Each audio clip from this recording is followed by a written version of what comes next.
Hi guys, I would like you to meet our new goat, Rudy.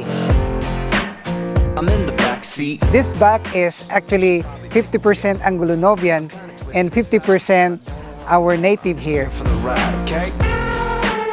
Here comes And you will see that this buck is big. It weighs more than 40 kilos. I think it's 50 kilos. And I named him after the owner, Rudy. Rudy is here. Can you say hi to my vlog? people will find you. He is an engineer that's also very passionate about goat farming. And he has a big farm in the island province. Someone must And I am actually seeking from his advice what gonna do with this new goat farm. Of course, we have to also ask people who have vast experience about goat farming. And today, I'm so happy that Rudy is with us. And this buck will have 25 female goats.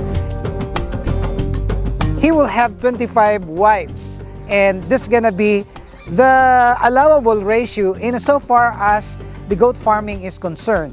The buck can breed as many as 25 female goats. So the does are actually now in heat. Some of the does are in heat, and I don't know what's gonna be the reaction, but I suspect that some of the does will gonna give in because they are on their in heat period. So come on, let's bring Rudy outside of the tricycle, and then we will put that there inside in the cage. Come on, let's go.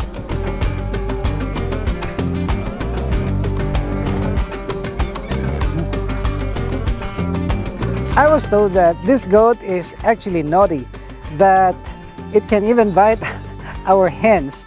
But I'm sure that this goat will become tame because of our bonding with this buck. I think this is gonna be tame. And now we will proceed to the goat house, and I'm so excited to introduce this to our lady goats. Okay, Rudy, come on, on here. Okay. Oh, very strong, Rudy. You're very strong. Oops. Okay, come on. Go up. Go up.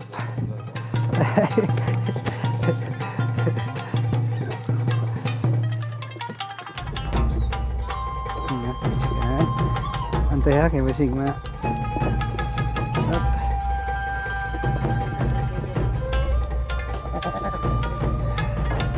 Weng, pwede to agara, Weng? Este piso, karga yo. Hala lang to parali. So Rudy will stay in this particular enclosure, and I know that they will have good acquaintance with the does. And these female goats are actually pure native.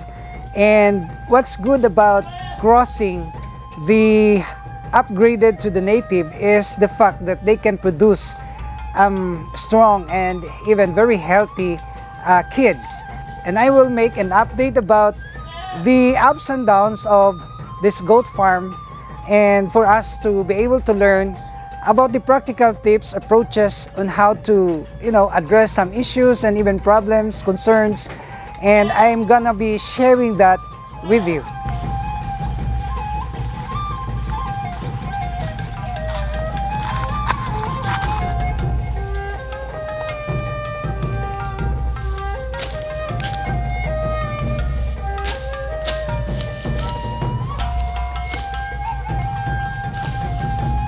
You look at these grasses. They are freshly cut from the field, and they are very eager actually to have their breakfast now. And we're gonna put this here because we know that putting the grasses on the floor would be somewhat like a taboo for the goats, because whenever they can step on it, even if they are hungry, they will not eat that anymore.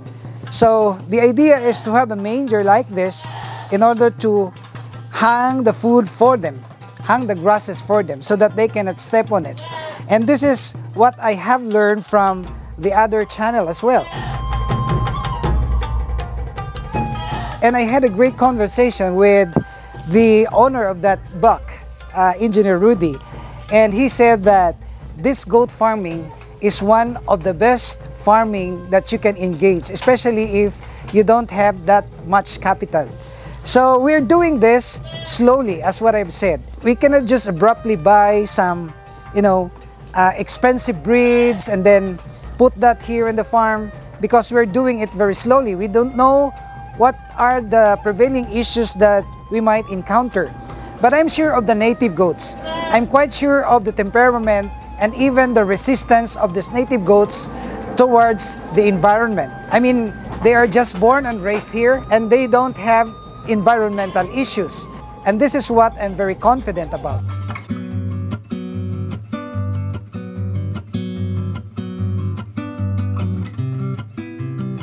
Poor man's cow. That's the term of the goats through the farmers. Because if an ordinary farmer cannot buy cow, he can resort to buying goats.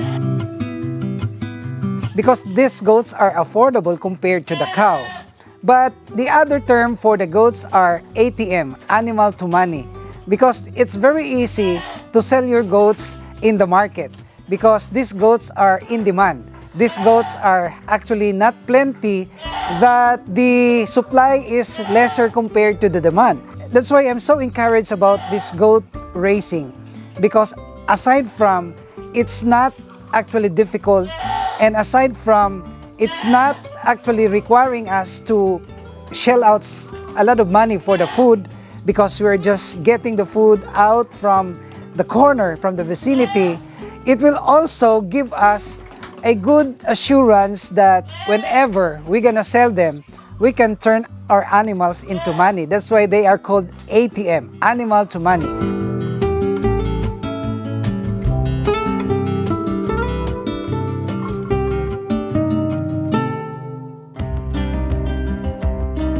Today's activity is focused on the roofings and the completion, 100% completion of this goat house.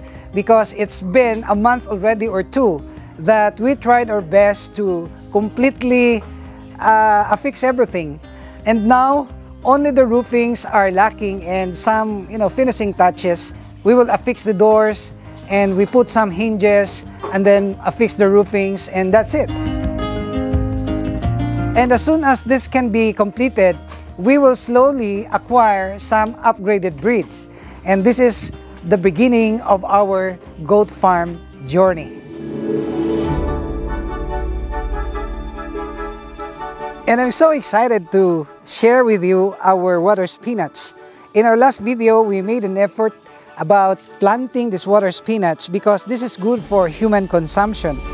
And one of you said, why are you growing water spinach when you can see this everywhere? Well, to tell you honestly, this is the kind of water spinach that it's good for human consumption. It's not like the wild water spinach that we can feed to our rabbits and to our chickens. This is good for human consumption. That's why I really very interested to grow them, because we can, of course, harvest them in a massive scale. So you will see that the seeds are already germinating and they are sprouting, and I'm sure that we can see massive of this water spinach in the days to come. You will see here that these are plenty, and you will see also that they are lined, meaning that they are carefully planted, because I really deem it very practical to put a straight line and then plant the seeds. And look at this now, they are growing.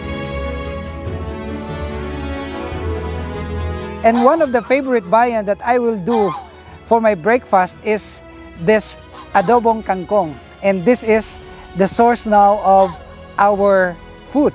If you will just do an extra mile, you'll do some efforts, you will also do and reap some harvest. If you will invest something which is valuable, in the near future, you will also reap something which are also valuable.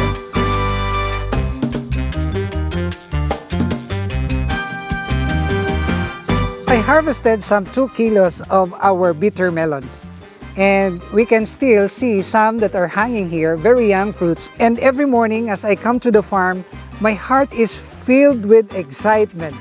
Imagine, you are harvesting fresh fruits that you can eat without spending money, meaning that this is your own produce, and you know that these are organically produced. You are safe to eat this one because this is not produced out of chemicals. In our next video, allow me to share with you something valuable, and this is all about how we fermented fertilizers. I'm referring to the kitchen scraps in order to make good fertilizer, organic fertilizer out of it. And we are using this one, and it proves to be very, very effective. So for the meantime, just allow me to end this video, and I would like to invite you, if you are not subscribed to this channel, may I humbly ask you to please subscribe and hit that notification bell, because we are uploading regularly very informative and very practical and challenging videos. And if you will subscribe, of course, you will be notified of our regular uploads. I would like to see you in my next upload, only here at Dexter's World!